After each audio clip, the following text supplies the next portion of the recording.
welcome to Would I Lie to You, the show that separates the truth from the twaddle. On David Mitchell's team tonight, an EastEnders actor whose character has gone insane, been blackmailed, declared bankrupt, made homeless, held hostage, been jilted and shot. He might want to think about moving.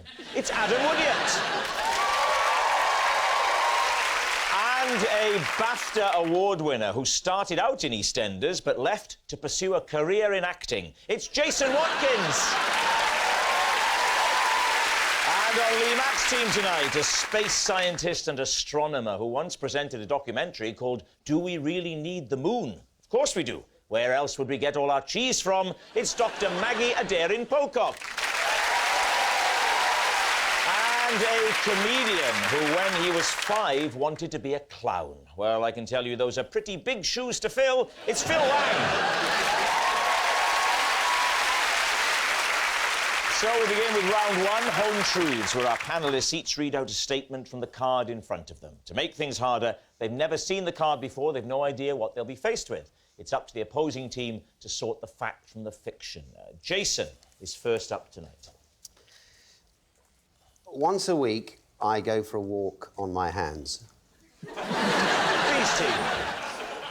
Right. Why?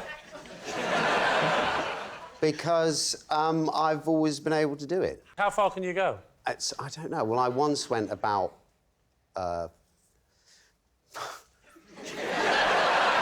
60 yards. So once a week you do... What's an average? Oh, I don't do that every week. I do a little walk around a room every week. Please don't take this the wrong way, but you don't look like an athlete. That's kind of you. That's very, very, very kind of you. What does an athlete look like? I mean... Not like you. Well, in fact, none of you, let's be honest. So you have this ability. Is this something that you do publicly or privately? I do it. I did it at my wedding. What, you walk down the aisle? Afterwards, at the reception. I walked to the side of the stage and my son put a rose in my toe and I walked back and gave it to him. I'm glad it was your toe. Well, what are you thinking about this? Listen, I've not read this card out, but I could walk on my hands if I had to, under pressure. No, you couldn't. Is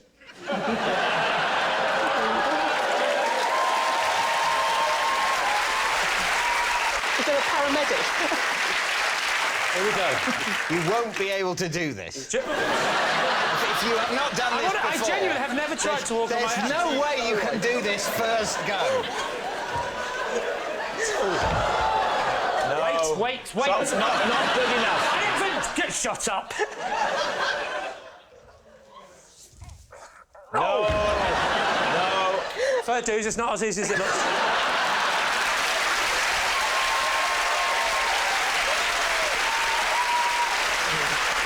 So what are you going to say, then, in light of your pathetic attempt? Lee has now given me the capacity to believe. So I'm going to say, yes, true. So Lee doing that? Yes. You thought Lee's on the verge of getting the hang of it? I thought It was closer than you thought, wasn't it? There was a moment where everyone thought he might be able to do this. No, there was no moment. There was no moment. There was a moment when I thought you were going to kick that gentleman in the face. What do we think, Maggie? I think it's true. Well, I'll go true as well, but he better do a demonstration. All right, then. Jason. Yes. You walk on your hands once a week. Truth or lie? Well, it's actually true. And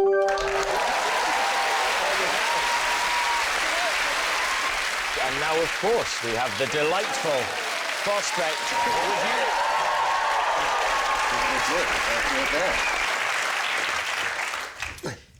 Oh!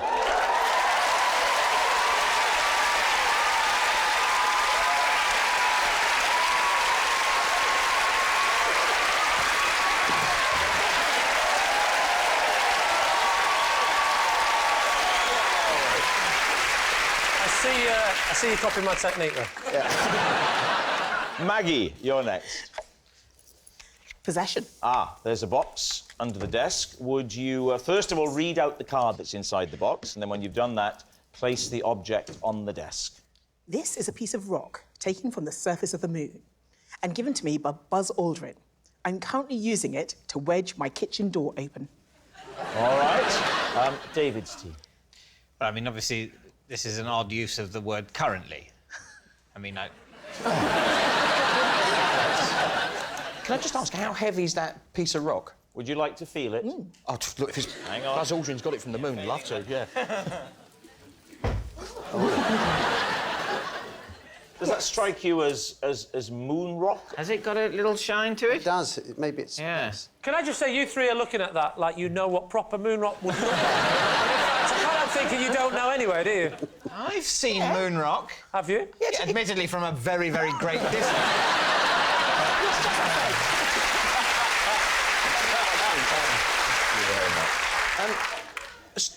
Has it got sort of some technical, scientific name for the type of rock it is, other than moon rock? Well, actually, because the moon is covered in all sorts of chemicals, which actually come from the birth of the solar system. So as things sort of coalesced and formed, this is actually sort of a throwback to the birth of the solar system. And how did Buzz Aldrin come to give it to you? Ah, well, in my capacity at Sky at Night, I meet all sorts of characters. I'm aware that Buzz Aldrin went to the moon. Yes. I'm quite knowledgeable.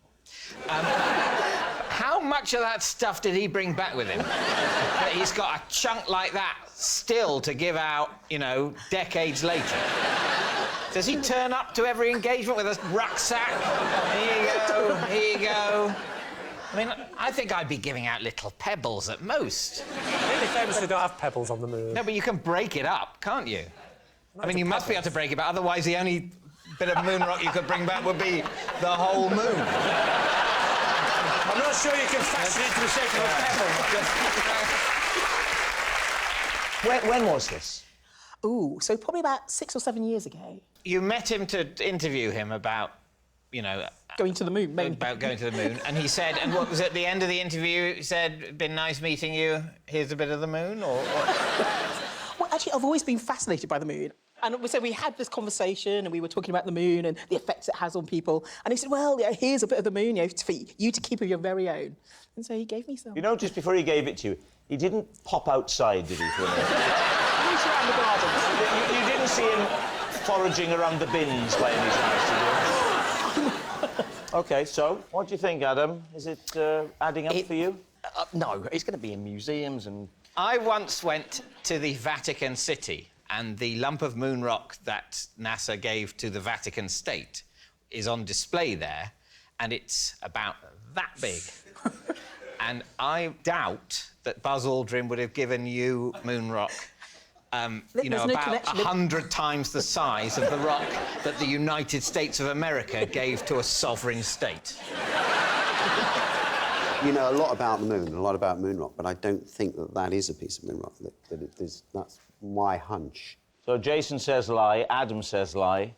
I also think it's You a say lie. lie. Yeah. Right. Maggie, truth or lie? It is actually a lie. Yes, it's a lie. And Maggie doesn't use a piece of moon rock to wedge her kitchen door open. Adam, you're next. I now practice mindfulness, and for 10 minutes every day, I empty my mind of all other thoughts, and I do nothing but stare at a carrot. Lee's team.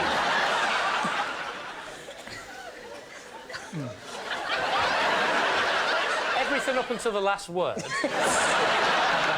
Why would you look at a carrot? I would show you the picture, but this goes out before the watershed. It's a particular shape of carrot, and it just distracts me. What is it? Well, you can describe the shape, can't you? Yes. Is it part of the anatomy? Yes, that would be correct. The male anatomy? Yes, it would. And you find that relaxing to look at? I'm comfortable with that, it's fine. It just takes my mind off of things and I relax.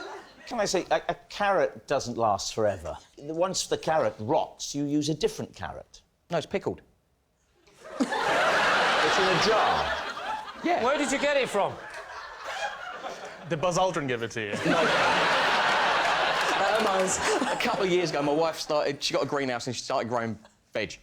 And it was around the same time I started doing this mindfulness, and I found it was sufficient to distract me from anything else I was thinking about because I'd just look at it, start laughing, So and you forget. thought this was so amusing to look at, you were willing to commit it to pickle? Yeah. So it would be... this joke would last forever? I don't think it's a joke. You find it amusing? Yeah, it's amusing, but it's... Yeah. But through the amusingness comes the inner peace. Yeah. So you're looking That's why at... so many people fall asleep watching your DVDs.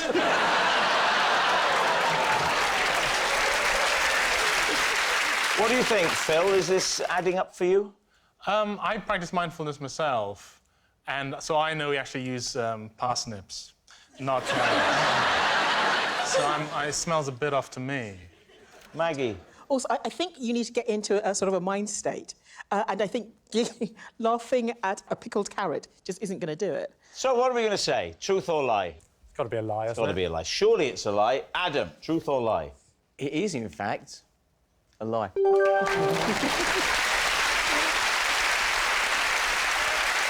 Our next round is called This Is My, where we bring on a mystery guest who has a close connection to one of our panellists. This week, each of David's team will claim it's them that has the genuine connection to the guest, and it's up to Lee's team to spot who's telling the truth. So, please welcome this week's special guest, Matt. So,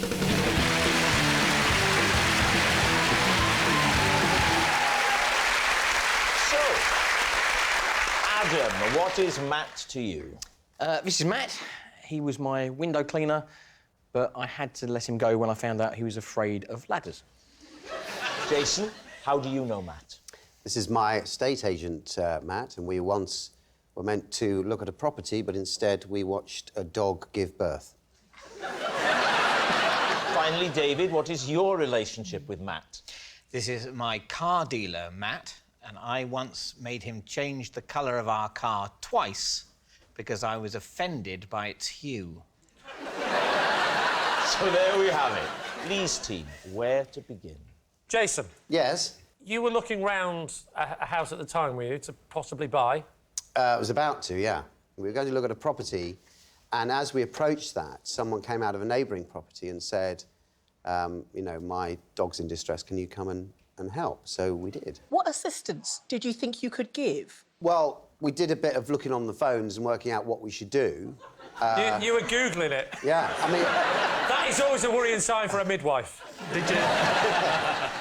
When she called you in, then, she didn't know that the dog was about to No, give she birth. She didn't know that the dog was pregnant. Wow. What did she think was wrong with it? I don't know, that it was sort of, his stomach was sort of distended or something. Yes. So.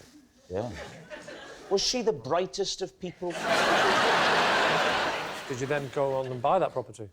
No, because it had a rifle range next to it, so I didn't bother. Really? There was a rifle range next to this there house. was... And he hadn't mentioned that. No. If this is true, he's a typical shifty estate agent. Now, you see, he didn't even smile or bat an eyelid then, Well, which means he's used to hearing it. He's an estate agent. What was the dog's name? Do you remember? Penny. Penny. Oh, the penny dropped.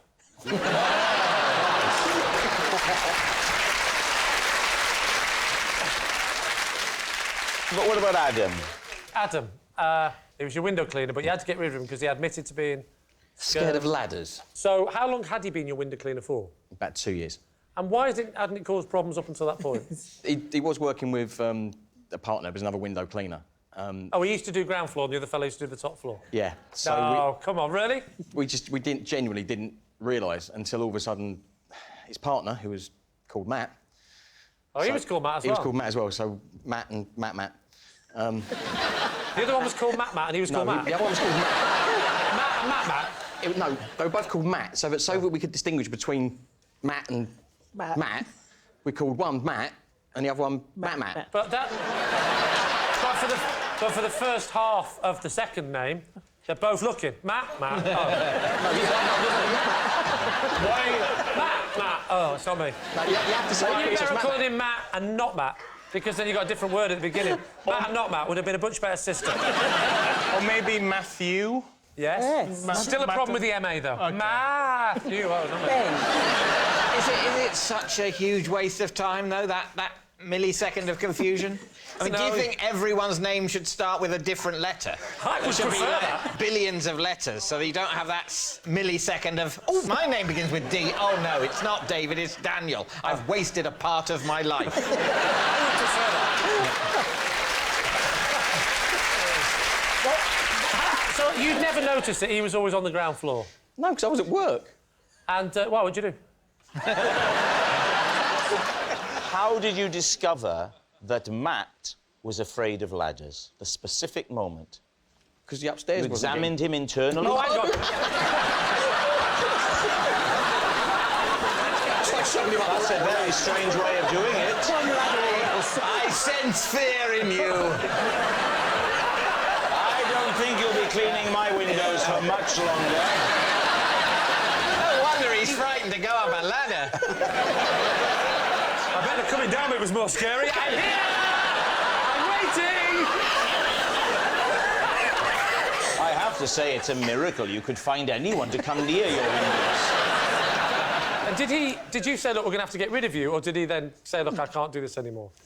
Obviously, you can't have a window cleaner who can't go up a ladder to clean your windows. You say like that, we're the idiots. You had one, not us. No, he knocks it on the head. He's no longer a window cleaner. Right, so you had to sack him, basically? I kind of ducked out of the conversation and left it to my wife. Right. He came back round to do the windows and she confronted him about the And she the said, lack of attention upstairs. and did he fess up? Did he go...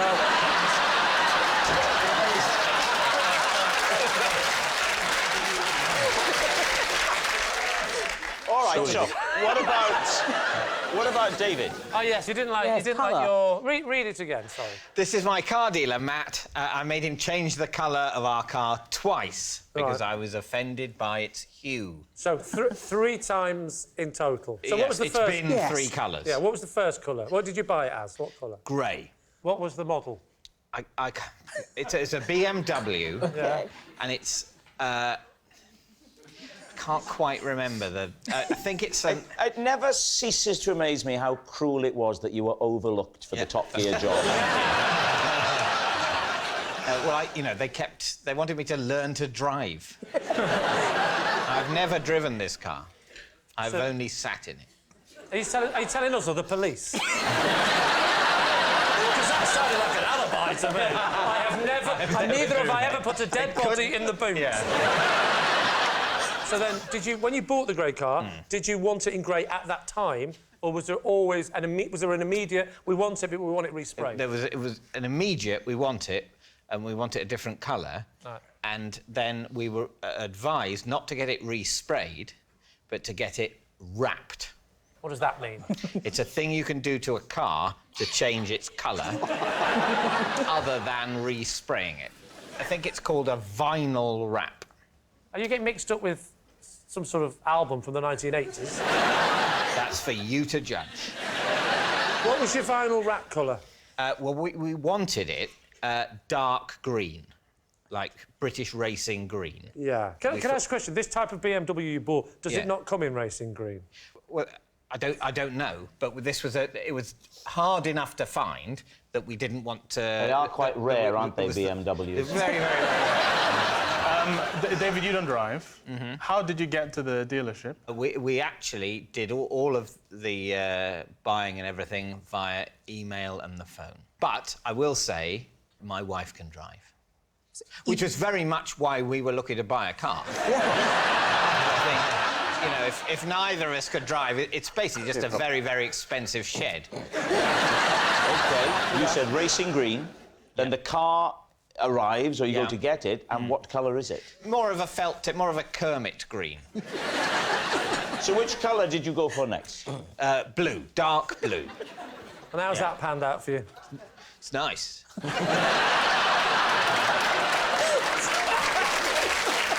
All right, we need an answer. So, Lee's team. Is Matt Adam's worried window washer, Jason's puppy pal, or David's colourful car dealer? I'm feeling Jason because he came up with a couple of really nice little details very quickly, like the shooting range and Penny. What about Adam's? He's making life hard for himself. If he's making this up and he's decided to call both the window cleaners Matt, and then he had to invent another, so we called him Matt. How big is your house, Adam? Because it doesn't look very big on EastEnders. And what about David in his car? Now, David in his car is an interesting one because I can believe this of David. Yeah. The bit I can most believe is a burly mechanic coming round, or burly salesman, going, I know that's not what you ordered, but you're having it.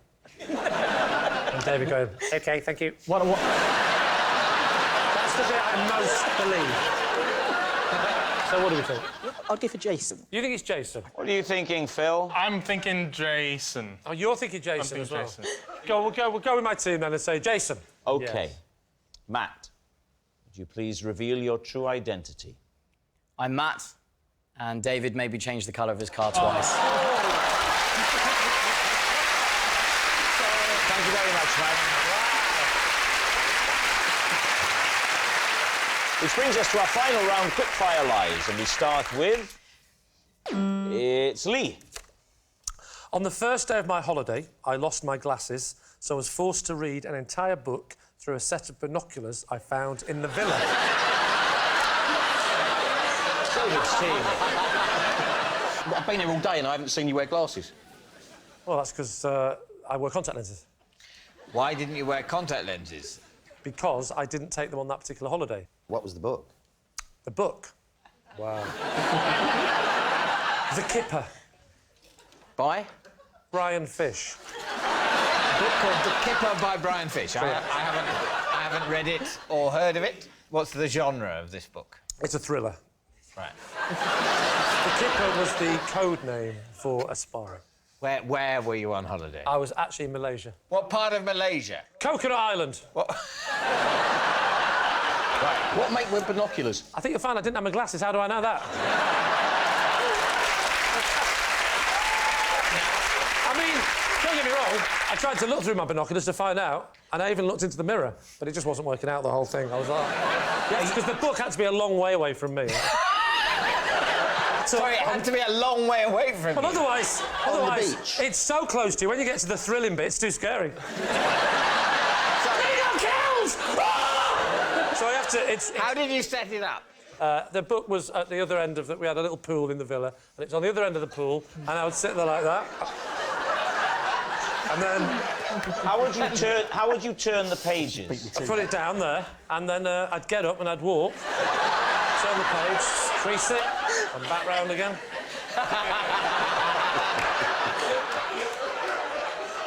So, you got there and you'd forgotten your glasses. Correct. How did you manage to get there without realising? Because I forgot them. I left them somewhere en route. Right. But Where? where? I put them down like this in the taxi. I stepped out for a second. I was literally rubbing my eyes like that. The taxi's gone. I know. Unbelievable. The exact word I was thinking of. You hadn't arrived at your destination. I took the glasses off for a second, like that. To put them down in the taxi. But there's a reason I put them down for a second. Yeah. Put them down. They're my proper glasses. Yeah. To put on my sunglasses when I get out of the car. The sunglasses are prescription. Yeah. I step out the car, Yeah. he drives off, I've left the glasses in the back, I Yeah. can now see perfectly clearly through the sunglasses. I know what you're going to ask me, so I'll just get to that point. During the holiday, I then lost the sunglasses. Another taxi? No, I was in the sea. You were in the sea and what, you put them on a dolphin? I was in the sea. Well, I didn't know it was a dolphin. I thought it was one of those glasses rests. You know, no, I just put them down. Oh, I didn't put them down. I put them on. And then I went into the sea, had a little swim, and then a big wave came like that and went... like that. That's not the bit that knocked my glasses off, though. I just up and went, wow, look at that wave. And then I've lost it. Yeah. I'm going to have to spend the next... whatever it was, 2 weeks without my sunglasses.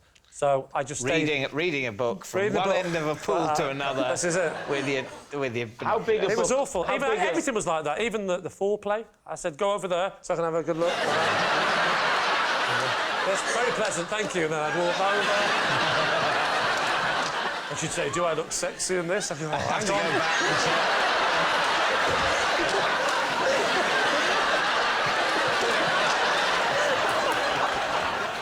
So, what are you thinking? Look, I wear glasses. You are so protective of your glasses. There are various implausible moments in this story.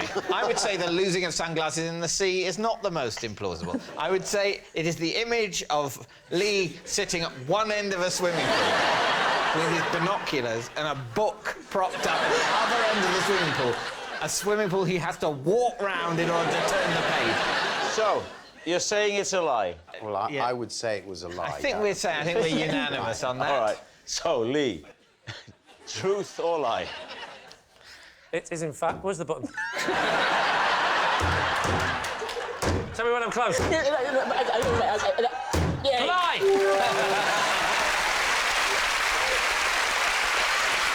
Yes, it's a lie. Lee didn't read an entire book through binoculars. Next. It's David. Lie, by the sounds of it. I don't know. I'm just chuckling away to myself. I can no longer drink orange squash. I tell you, I think I've become hysterical. I can no longer drink orange squash because it sends me berserk.